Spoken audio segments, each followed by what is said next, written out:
O que é licitação? O que é cidadania? E a educação? E a saúde pública? Como se organiza os transportes? A Rádio FOP Educativa apresenta o FOP Entrevista, com a mediação do professor Antônio Marcelo Jackson.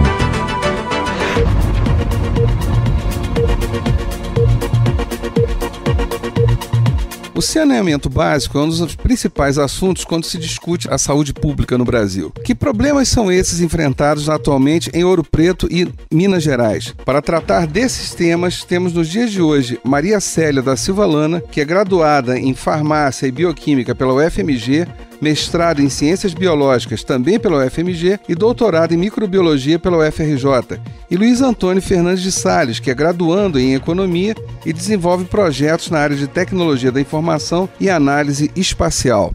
Eu sou Antônio Marcelo Jackson e nós estamos começando o nosso UFOP Entrevista de hoje. Acúmulo de água em pneus, garrafas, latas e vasos de flores serve de criadouro para o mosquito Aedes aegypti. O barulho incomoda? Imagine as doenças transmitidas: chikungunya, zika vírus e dengue. Em 2015, mais de 1 milhão de pessoas foram infectadas no Brasil. Você vai querer ser o próximo? Uma campanha da Universidade Federal de Ouro Preto.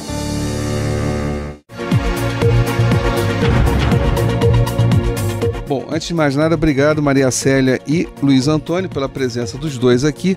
O tema tem a ver, me parece que o cerne da questão tem a ver com o saneamento básico, tanto as ações de pesquisa desenvolvidas por você, Maria Célia, que no final acabam parando na questão do saneamento, de alguma forma, né, seja para detectar, estamos pensando nas áreas urbanas, né, como Ouro Preto, ou nas cidades de Minas Gerais ou do Brasil. E no caso da ação do Luiz Antônio também nessa área de tecnologia de informação, como isso contribui para essa questão. E aí, começando pelo começo, Maria Célia, eu queria que você colocasse para o nosso ouvinte, quer dizer, qual é o tema do seu trabalho, que pesquisas são essas que vocês estão fazendo junto ao município de Ouro Preto e o governo do estado de Minas Gerais atualmente e passam aqui pela Universidade Federal de Ouro Preto.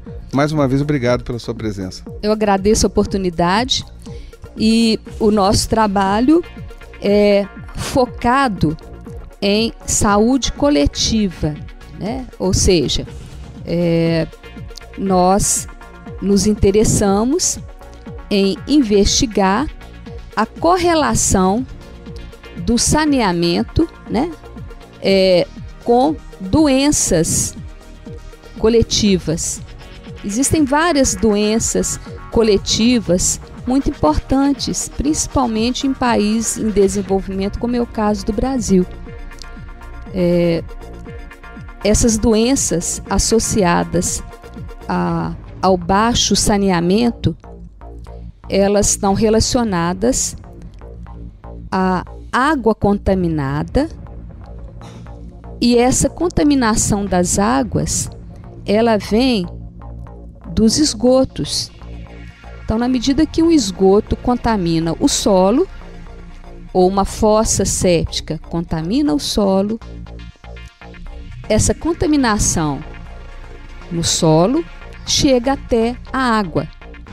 Então, o contaminante mais preocupante na água, o contaminante biológico, vem das fezes, né? Através de um solo contaminado, principalmente dessa maneira. Agora, o lixo tem importância fundamental. Na verdade, saneamento básico pressupõe cuidado com a qualidade da água. A água tem que ser cuidada, o esgoto tem que ser cuidado e o lixo tem que ser devidamente coletado e levado para o seu destino adequado de ser eliminado aquele lixo. Então, na verdade, saneamento básico, ele se apoia nesse tripé, né? É o cuidado com lixo, com a água e com o esgoto. Sem isso, não tem saneamento básico de qualidade. Só para deixar claro para o nosso ouvinte, Maria Célia, esses vírus, essas doenças que você estuda, que nós já vamos tratar delas daqui a pouquinho, né? Elas existem independentemente da água contaminada e do lixo, porém elas se proliferam em escala geométrica com a água contaminada e com lixo, ou não? É isso que para deixar claro. Por exemplo, o que eu quero dizer é o seguinte: mesmo se dessemos conta de toda a água contaminada, ou seja, de repente temos agora apenas água potável, todo o nosso lixo é tratável, essas doenças continuariam existindo, esses vírus? Diminui enormemente. Então, o lixo e a água contaminada contribuem em escala geométrica para isso, quer dizer, multiplica nesse sentido. Exatamente. Deixar muito claro. Porque esses estudos científicos que fazemos, eles servem para determinar de forma numérica. Hoje em dia nós temos os recursos computacionais que nos ajudam a concretizar essa busca dos números que vão refletir a realidade, porque utilizando modelagem matemática, cálculos estatísticos, isso já existe há muitos anos, né? Isso nos países de primeiro mundo vem sendo usado há muitos anos, esses estudos matemáticos e estatísticos, buscando os números para comprovar o que se busca. Mas hoje em dia, com recursos computacionais, isso acelera esse estudo. Respondendo a sua pergunta, na medida que nós temos aí dados numéricos sobre a situação de um lugar, nós temos como apresentar aos gestores públicos, porque nós não temos nenhum poder para resolver absolutamente nada. Quem tem o poder de decisão são nossos gestores, né? Eu me refiro a prefeitos, governadores, presidente da República, ou seja, todas essas pessoas que estão no poder. Então, o poder público, ele está diretamente relacionado com doenças coletivas, sim.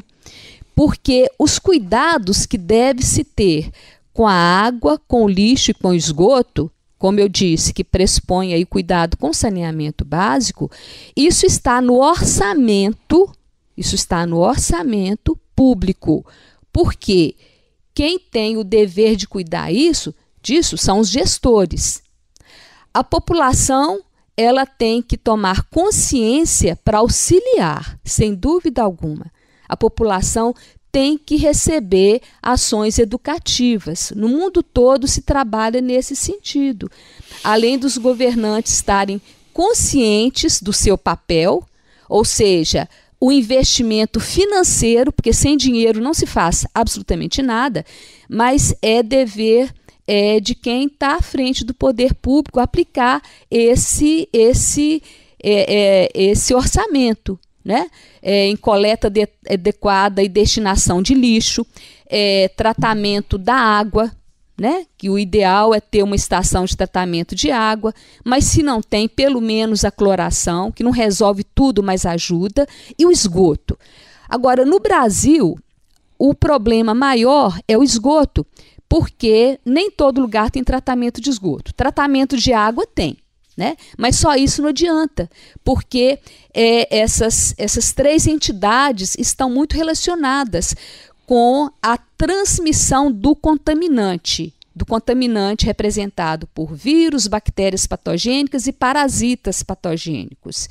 Então, o nosso trabalho atualmente, ele propõe de buscarmos a definição desses contaminantes representados por vírus, bactérias patogênicas e parasitas patogênicos nas águas em determinados locais onde previamente fazemos uma investigação do grau de potabilidade.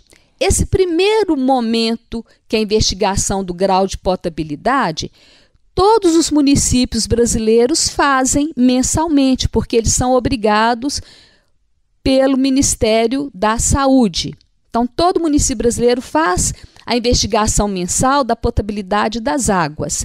Porém, de maneira bem escassa no Brasil, poderia dizer sem errar aí, somente em 4 capitais brasileiras se faz a busca de vírus patogênicos e bactérias patogênicas. Nenhum outro lugar faz. Por quê? Porque é difícil, é complexo em termos de trabalho técnico, é caro, mas é o ideal para se conhecer verdadeiramente o risco da utilização de água em determinado ponto de um município. É muito importante. Os países de primeiro mundo já fazem isso, já fazem essa busca. E queremos implantar isso aqui em Minas Gerais. Estamos ligados à FUNED, nosso laboratório faz parte da rede estadual de Minas Gerais, dos laboratórios que faz essas análises de potabilidade de água, e estamos com a inovação de implantar a busca de vírus e bactérias patogênicas, compondo um mapa digital, né, usando uma ferramenta do Departamento de Computação da UFOP.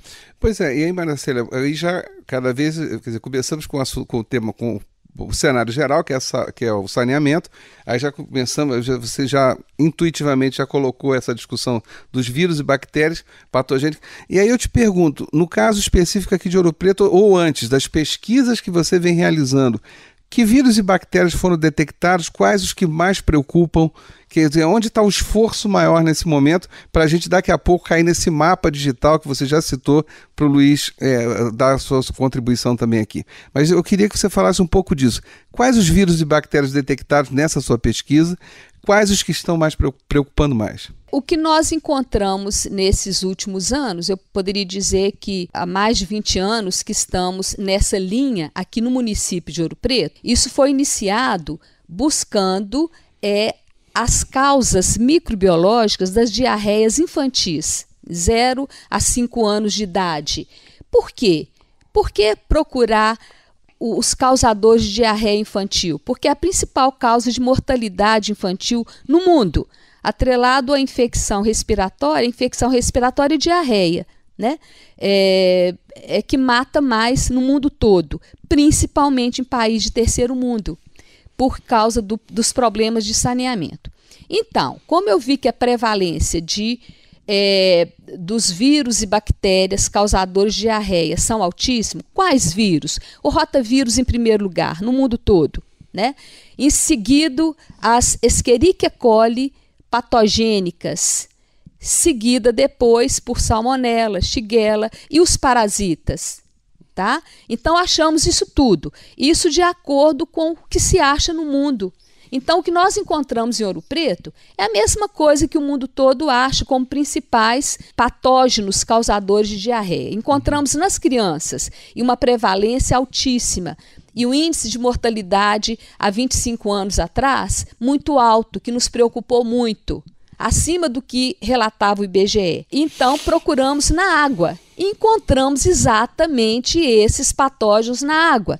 Já encontramos Escherichia coli patogênica na água de torneira, já encontramos rotavírus e essa pesquisa continua, porque o nosso interesse é de estabelecer isso no nível de investigação das vigilâncias em saúde em Minas Gerais. Nos outros estados, Rio de Janeiro e São Paulo, eles já estão à nossa frente. E o que eles encontram lá é a mesma coisa, porque o Brasil tem problemas comuns, né? Certo, mas aí você citou um dado que me parece importante. Há 25 anos, o índice de mortalidade infantil em Ouro Preto estava acima da média brasileira, se eu entendi corretamente o que você falou. Acima do que é registrado pelo IBGE, não da média brasileira. Porque o problema é que, às vezes, o IBGE ele tem números, né? Que, se você investigar com maior cuidado, nos distritos rurais, você encontra outra realidade. Não é culpa do IBGE, não. Eles trabalham com a estatística deles, a maneira de coletar dados, né? É impossível. O problema é que o nosso país é um país gigantesco. Então, existem distritos rurais de difícil acesso, de difícil conhecimento. E o que eu acabei de dizer não é com relação à área urbana, não. É a área rural mais escondida. Então, só é possível obter esses números se vai a campo, que é o que nós fizemos em investigação científica. E como é que estão esses índices hoje em Ouro Preto? Possivelmente melhorou, porque na época eu comparei com dados de outros pesquisadores em outras áreas rurais brasileiras e estava de acordo com o que outros pesquisadores estavam achando. Houve uma política nacional muito bem sucedida, puxada pelo Ministério da Saúde, implantando o uso do soro caseiro. Isso foi uma coisa fantástica. Isso melhorou enormemente o curso das diarreias infantis. O famoso soro caseiro. Não se fala mais hoje em dia, mas isso na época, uns 20 anos atrás, 15 anos atrás, que isso realmente foi muito divulgado, foi realmente um gol que fizeram, digamos assim, porque realmente foi bem sucedido o programa. E isso diminuiu a mortalidade, não os casos de diarreia, mas os casos graves, porque a diarreia, dependendo da situação, ela mata. É por causa da desidratação. E o soro caseiro, ele garante isso principalmente para criança e idoso, né? Que são pessoas que estão aí num grupo de risco maior pela fragilidade. Okay? É interessante o que você está falando, a gente está terminando o primeiro bloco, ainda temos mais um bloco de entrevistas aí, e aí cai um pouco na minha área que eu conheço um pouquinho, que é a área da ciência política. E eu me lembro muito bem dessa campanha do soro caseiro, que eu fico pensando o seguinte, que vai ser um tema que nós vamos debater bastante agora no segundo bloco. Quando essa campanha do soro caseiro, ela estava diretamente ligada à casa das pessoas, era uma coisa particular. Então, olha, ou seja, isso tem a ver comigo, tem a ver com a sua casa, com a casa do Luiz, com a casa das pessoas da produção aqui do programa, o que significava, então, que é o meu ambiente privado. Curiosamente, essa campanha funcionou. Quando eu digo curiosamente, por quê? Porque quando você inverte, e aí agora vamos a uma campanha, vamos tentar conscientizar a população, mas em algo que tem a ver com o espaço público. E espaço público em qualquer lugar do mundo é aquilo que pertence a todos. No caso do Brasil, espaço público é aquilo que não me pertence, é do meu inimigo. Essas campanhas que tentam lidar com o espaço público, geralmente elas não conseguem tanto sucesso, com raras exceções. Então é um dado interessante que tem a ver com a cultura brasileira. Quer dizer, independe da gravidade do problema que nós estejamos tratando. Mas isso é um dado aí, é só uma manifestação minha, que é uma área que eu lido já há muitos anos também pesquisando com isso, que é esse comportamento aparentemente esquizofrênico do brasileiro que aceita coisas em determinados momentos e em outros momentos não. Né? Mas enfim, é uma história ainda muito longa e a gente ainda tem mais um bloco aqui do programa, ainda temos aí a nossa fala do nosso Luiz para participar. Bom, o programa de hoje, conforme vocês estão ouvindo, tem a ver com saneamento básico, tem a ver com a discussão da saúde pública, que são problemas seríssimos, tá? E que afetam a todos nós, e nós contamos no dia de hoje com a Maria Célia da Silva Lana, que é graduada em farmácia e bioquímica pela UFMG, com mestrado em ciências biológicas pela UFMG também, e doutorado em microbiologia pela UFRJ. E daqui a pouco o Luiz Antônio Fernandes de Salles, que é graduando em economia e especialista também na área de tecnologia da informação e análise espacial.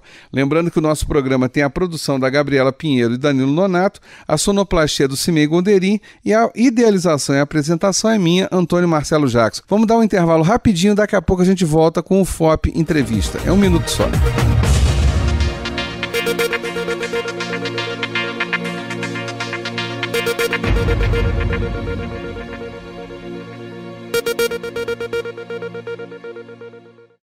Vida saudável. Alimente esta ideia. Se você tem um pé de acerola, manga, murici, bacuri, cupuaçu ou alguma outra fruta no quintal, aproveite os frutos. Comer a fruta ou aproveitá-la no suco ou na salada é um hábito saudável. Ricos em vitaminas e minerais, são importantes para a sua saúde e da sua família. As frutas da época são as mais recomendáveis. Nutrição saudável. Alimente esta ideia. Uma campanha da Câmara dos Deputados e Ministério da Saúde. Apoio. Programa de Educação Tutorial.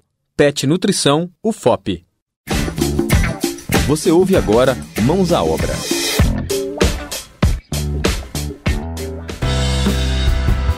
Recentemente, as lâmpadas LED ganharam espaço nos supermercados em todo o Brasil. Tais lâmpadas são utilizadas desde 1963 na cor vermelha, em aparelhos de rádio e televisores para indicar que o aparelho está desligado. Esse tipo de lâmpada chega a durar aproximadamente 50 mil horas, possui baixo custo de manutenção, é mais eficiente que uma lâmpada tradicional e pode reduzir a conta de luz em até 90%. Além disso, ela pode ser descartada no lixo comum sem riscos de contaminação. Apesar do custo um pouco elevado, hoje elas são consideradas a melhor opção para uma iluminação eficiente e de baixo custo.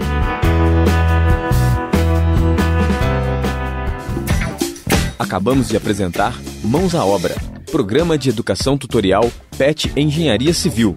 Orientação, professor Geraldo Donizete de Paula. Apresentação, Nayara Maciel Rosa.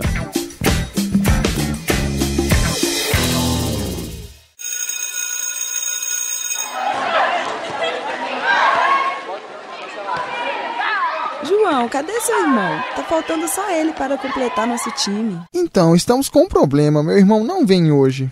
Como assim? Sem ele a gente não completa o time. Pois é, eu sei, mas o problema é que ele está se recuperando. O que ele tem? Minha mãe disse que ele está com dengue. Meninos, vocês não vão entrar em campo? Professor, estamos sem um jogador. Ele está com dengue. Parece que esse jogo vai ser difícil para vocês. Mas tem um outro jogo que todos nós podemos vencer. Qual, professor? O jogo contra o mosquito que transmite a dengue, o Zika vírus e outras doenças. Essa vitória depende de cada um de nós. Como vamos fazer, professor? Primeiro, buscar informação. Depois, eliminar o mal pela raiz. Todos sabem quem transmite a dengue e o Zika vírus? Um mosquito chamado Aedes aegypti. Ele passa esse vírus através da sua picada. É um mosquito bem pequenininho, com menos de 1 centímetro. Parece inofensivo, tem cor de café ou preto e tem listras brancas no corpo e nas pernas. Então a gente mata os mosquitos e a gente ganha o jogo? É mais ou menos isso, João. Mas precisamos fazer mais. Não deixar que novos mosquitos nasçam. Para isso, temos que evitar água parada em qualquer lugar. São nesses lugares que o mosquito coloca os seus ovos. Parece complicado. Parece, mas não é. Basta agirmos juntos e espalharmos a ideia. Como e quando a gente começa nesse jogo? Agora, aqui na escola. Fiquem atentos aos lugares que podem ter água parada, mesmo que seja um pouquinho. Mas a minha casa não tem água parada e meu irmão ficou doente. É porque o mosquito pode vir de outros lugares. Por isso, além de fazermos nossa parte, precisamos levar essa ideia adiante. Para os nossos pais, vizinhos, amigos e familiares. Todos juntos contra o mosquito. Que tal esse jogo? Esse a gente ganha. A Universidade Federal de Ouro Preto, em parceria com as prefeituras de Ouro Preto e Mariana, está na campanha de combate à dengue, ao Zika vírus e à febre chikungunya. Convocamos você, estudante, e você, professor. Elimine os focos do mosquito e espalhe essa prática.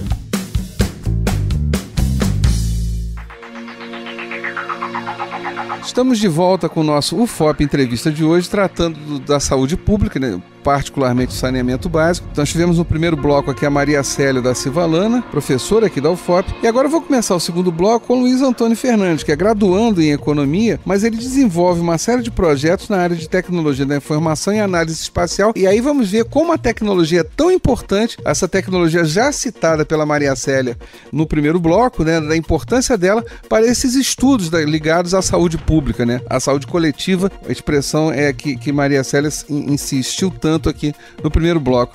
Luiz Antônio, vamos lá, obrigado pela tua presença.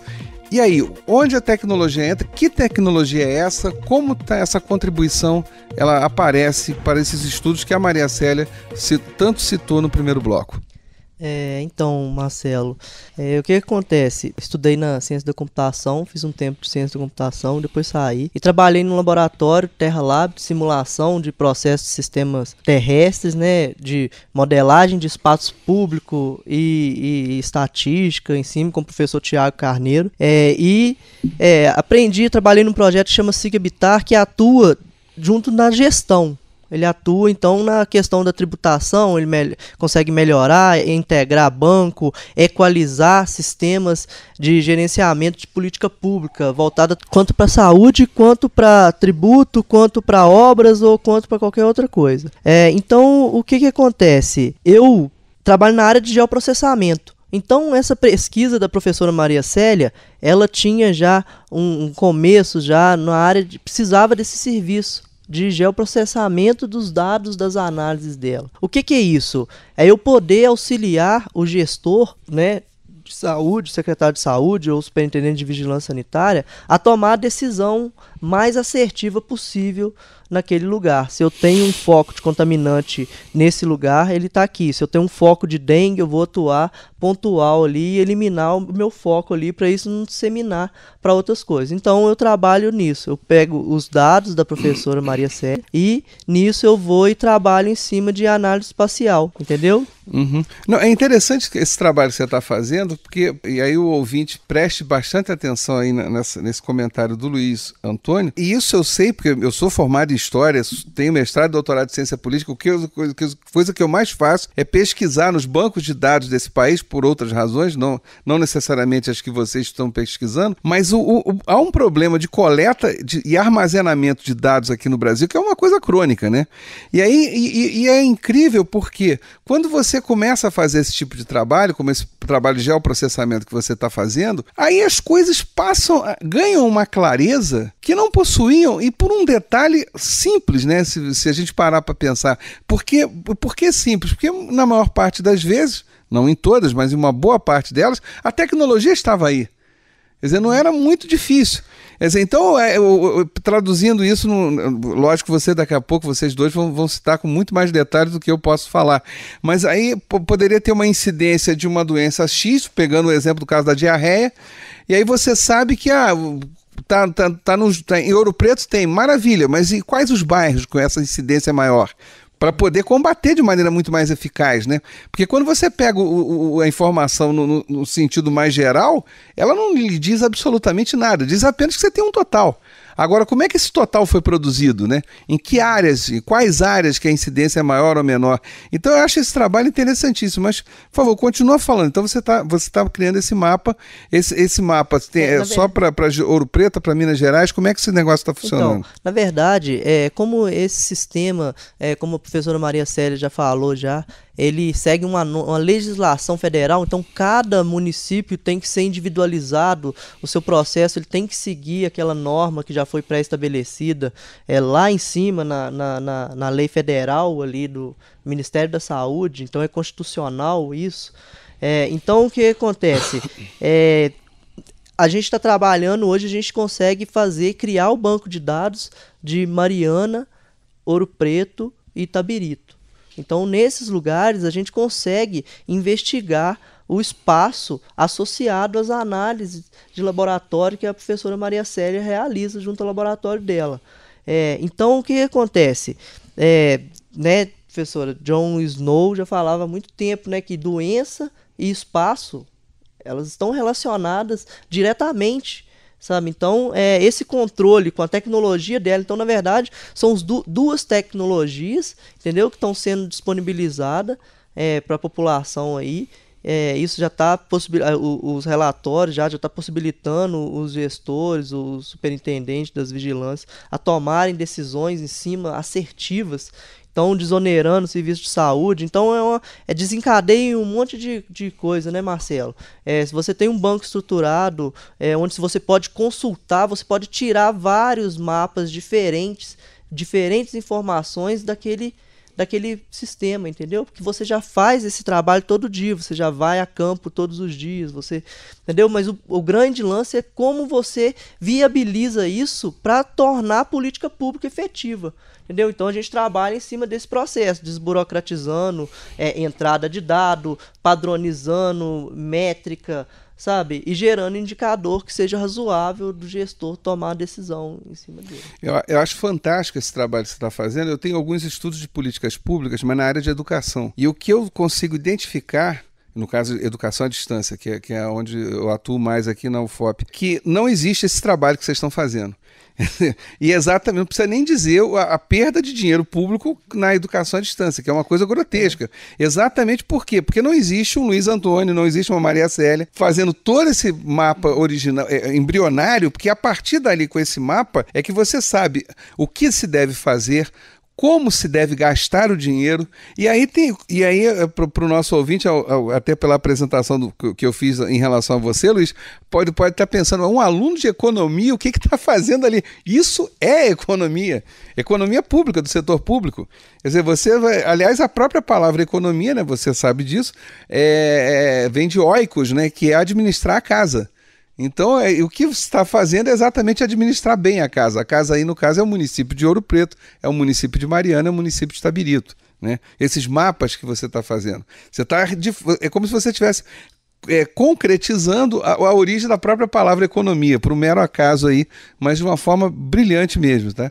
Mas volta a você, então, essa questão. Quer dizer, então, esses mapas, eles já estão, ele está numa fase inicial, você já tem, esses mapas já estão bem solidificados, então, como é que está isso? O que acontece? São serviços que, por mais que a gente use tecnologias livres, softwares que já existem no mercado ou parcerias que viabilizem a parte tecnológica do negócio, ele é difícil de ser implantado porque ele se torna caro. Por que ele é caro? O custo de treinamento, de mudança de cultura dentro de uma secretaria, é um processo, né? Porque evitar a questão da rotatividade dentro de unidades públicas, que é altíssima, principalmente na esfera municipal, sabe? Gerar meios de fiscalização para esse negócio, o controle. Então é muito difícil. Hoje a gente tem esse serviço, mas a equipe é reduzida, a gente faz o que a gente pode usando o nosso know-how de trabalho, que a gente já consegue desenvolver, já consegue estar adiantado nisso, nessa questão de integração de dado. E o mais importante é isso, é a segurança do dado que a gente tem. Então, por exemplo, a gente tem o dado desde a análise, entendeu? A segurança da análise, até passar com o report, com um relatório para o gestor. Fala assim, você tem que atuar nessa área, porque aqui deu 5 pontos de contaminação, ele é reincidente, então você vai ter que investigar ao entorno. O que está acontecendo aquilo ali? Ou é um cano de esgoto que está estourado, entendeu? Então, sim, mas vocês já chegaram então nessa última fase? Já temos já os relatórios. Mas disso, para ser implementado como política pública, é outra história. Não, essa parte, lamentavelmente, eu sei. Porque aí é aquela confusão crônica de uma política de governo e de uma política de Estado. Ouro Preto é o que está mais adiantado. A cidade de Ouro Preto, a gente tem já trabalho já em cima de realidade espacial, entendeu? Então a gente vai a campo, a gente tem a foto da fonte coletora de água, a gente tem a drenagem, a gente tem se ela está montante, se ela está jusante, a gente tem onde tem esgoto, onde não tem, qual que é o cadastro do Bolsa Família, entendeu? Então eu consigo equalizar, que eu consigo ter várias camadas diferentes que vai incidir exatamente naquilo ali, sabe? Dentro de política pública, que tem que ser uma cervical, entendeu? Que você tem vários ramos, você tem o ramo da saúde, você tem o ramo da tributação, você tem o ramo do planejamento, né? Isso que seja de forma integrada. Hoje as coisas não funcionam, porque elas não são integradas, entendeu? Os sistemas são soltos. Entendeu? Então, isso não tem como, por mais bonito, por mais que a gente publique, né, professora? Viaja o mundo aí para colocar, é complicado, porque são outras coisas menores que têm que ser resolvidas. Questão da integração, por exemplo, coisas básicas, né? Na administração, questão da desburocratização, da documentação, do método de análise. Então, o negócio é mais complexo. Eu acredito que daqui uns 15 anos, 20 anos, pode começar. Que bom, né? Eu acho você otimista. Eu acredito sim, porque hoje a gente tem um grande apoio que vai averso a tudo que acontece, né? Que é a questão da internet, da tecnologia da informação sendo disseminada aí igual um vírus. Um vírus positivo, um vírus muito positivo nesse caso.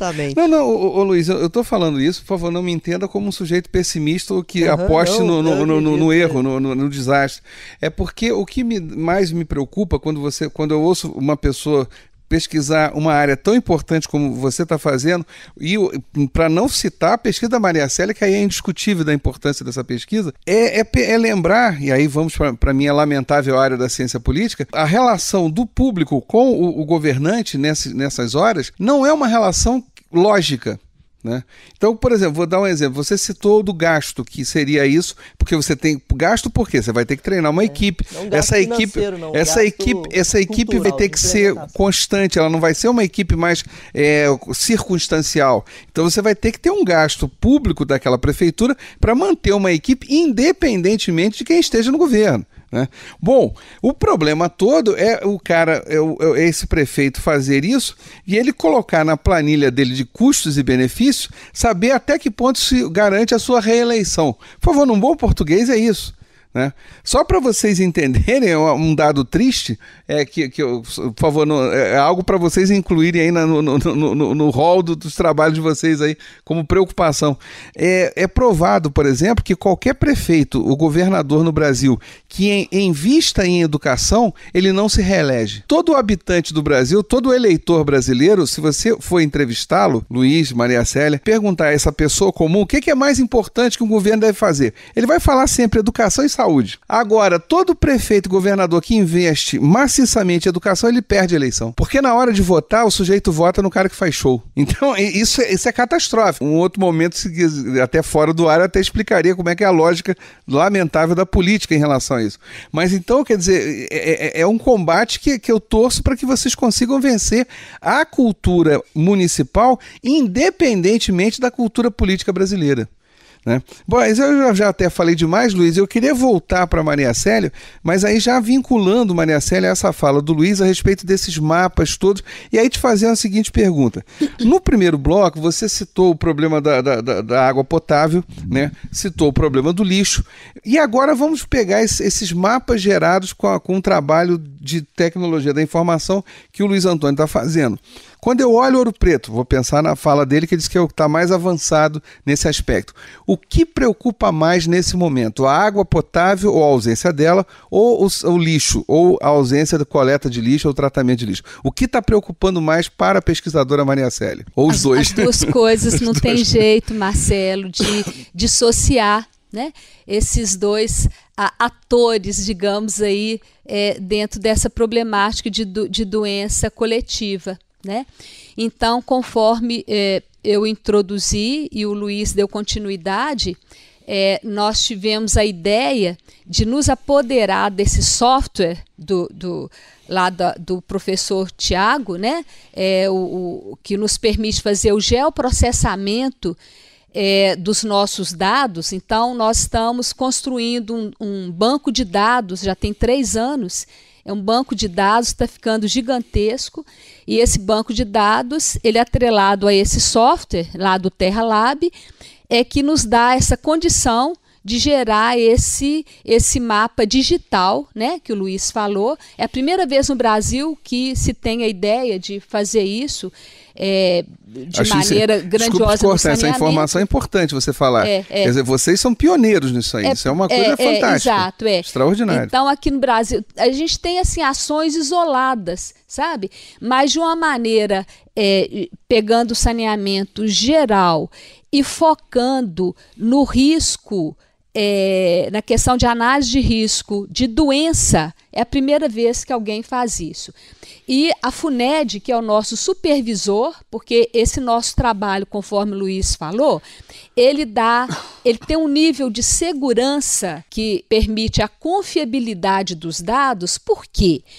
Porque o dado gerado no laboratório referente ao início do estudo, que é o estudo da potabilidade das águas, como o nosso laboratório está na rede oficial dos laboratórios do Estado de Minas Gerais, nós somos obrigados a lançar esse resultado da potabilidade exatamente na data da leitura do resultado, ou seja, 24 horas depois que ele é inoculado. E onde que a gente lança isso? Na plataforma digital do Ministério da Saúde. Então, tem essa transparência, né? Tem essa, isso aumenta assim, 100% a confiabilidade dos dados, ou seja, é um banco de dados extremamente confiável porque ele é oficial. né? E só eu tenho a senha, para ter uma ideia, né, do grau de sigilo. Inclusive agora, eu tenho senha e a vigilância em saúde da Secretaria de Saúde do município. E o pessoal que trabalha no Ministério da Saúde. Então, assim, tem esse grau de confiança. Agora, esse banco de dados, o propósito é disponibilizá-lo para a Secretaria de Saúde do município. É a primeira vez que um trabalho científico de universidade se atrela ao serviço de uma Secretaria de Saúde municipal. É a primeira vez no Brasil. O coordenador da FUNED, ele está gostando muito desse nosso trabalho.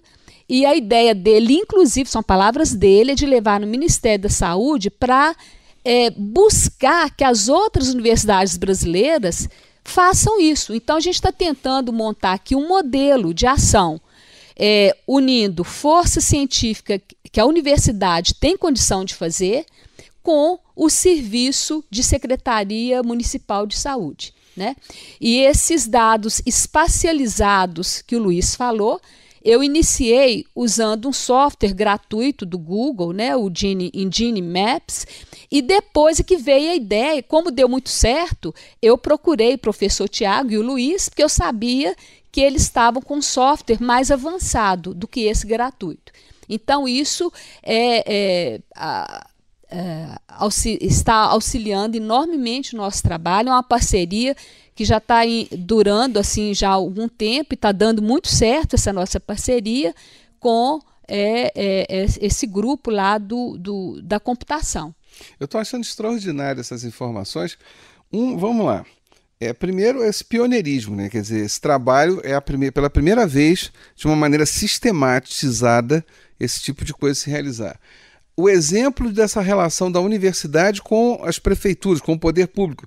E isso é uma tecla que eu martelo desde que eu me entendo por gente, que quantas vezes, né, a gente já viu o trabalho da universidade numa distância sem precedentes da sociedade à sua volta, e não tinha sentido isso.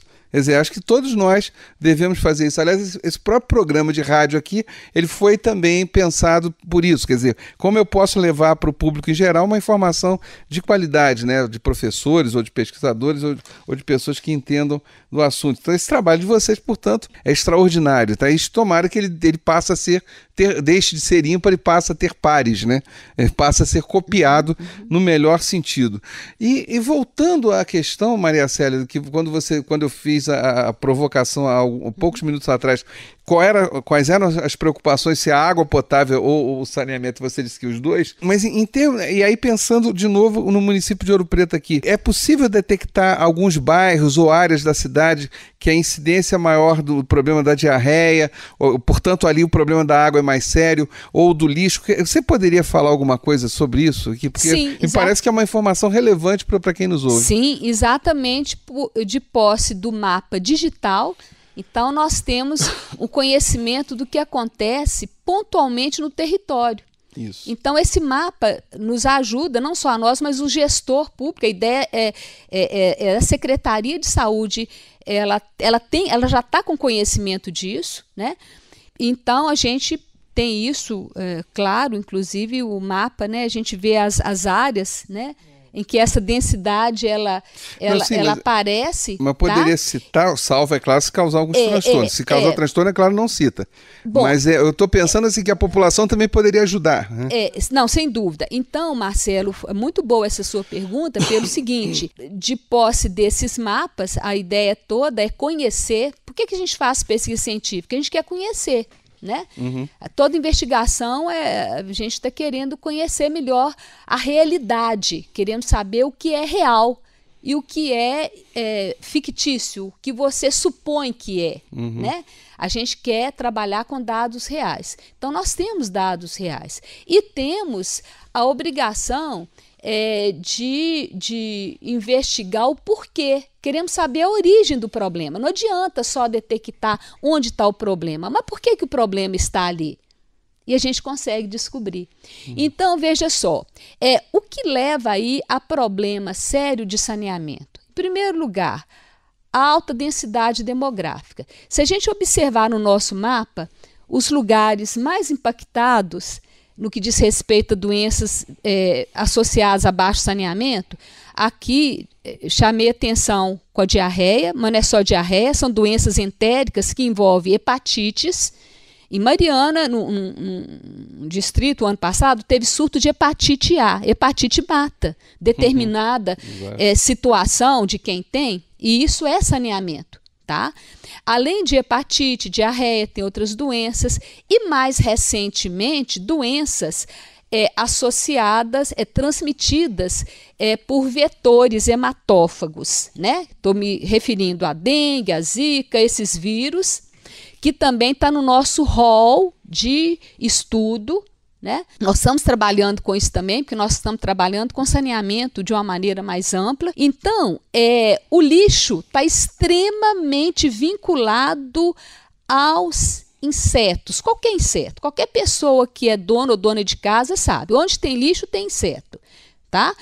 E no caso do Aedes, esse mosquitinho que pode transmitir dengue, zika, né? A fêmea, né, do mosquito, ela faz ovoposição em água, mas não é uma água limpíssima, não. Tem dado científico mostrando que essa água, o inseto tem sensores que só faz ovoposição próxima à água que tenha a presença de algum composto orgânico. O que é composto orgânico? Algum pouquinho de açúcar, algum pouquinho de proteína, ou seja, tem que ter alimento para as larvas que vão surgir.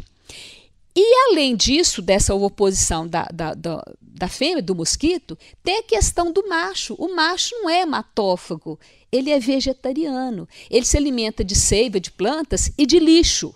Então, o lixo, ele muitas vezes é esquecido ou ele é subtraído das campanhas e não podemos esquecer do lixo. Então, além de cuidado com a água, aquilo que eu te falei quando você fez a pergunta, o lixo é importantíssimo, né, em várias doenças muito graves, tá? E onde tem uma maior densidade populacional, eu ando fotografando com o meu celular as cidades por aí. Né? E a nossa vontade agora é de fazer o mapeamento digital cruzando esses dados, número de pessoas e quantidade de lixo derramado na rua. Entendeu? Isso é seríssimo. Isso é de uma gravidade sem precedentes, a questão do lixo. Né? Agora, fica caro coletar, fica caro destinar esse lixo no lugar certo. Tá? Então, na verdade, saneamento é uma coisa cara, mas tem que ser feito.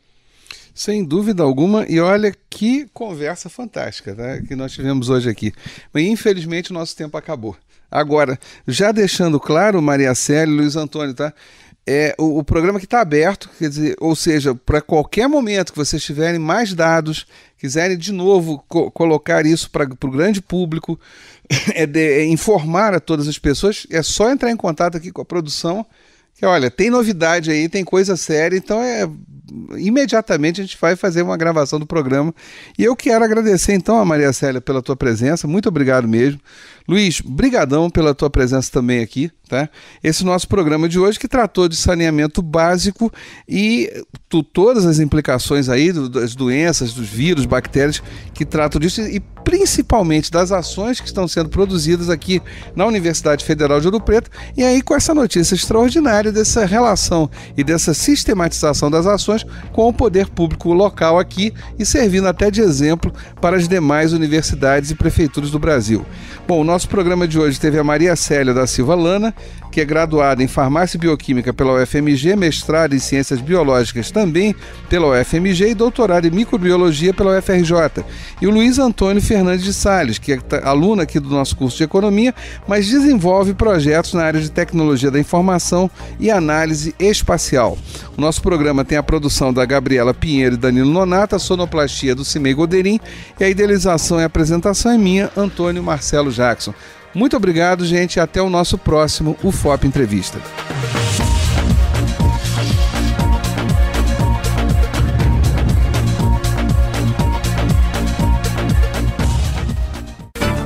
O que é licitação? O que é cidadania? E a educação? E a saúde pública? Como se organizam os transportes? o FOP Entrevista, com a mediação do professor Antônio Marcelo Jackson, um produto da Rádio FOP Educativa, Universidade Federal de Ouro Preto.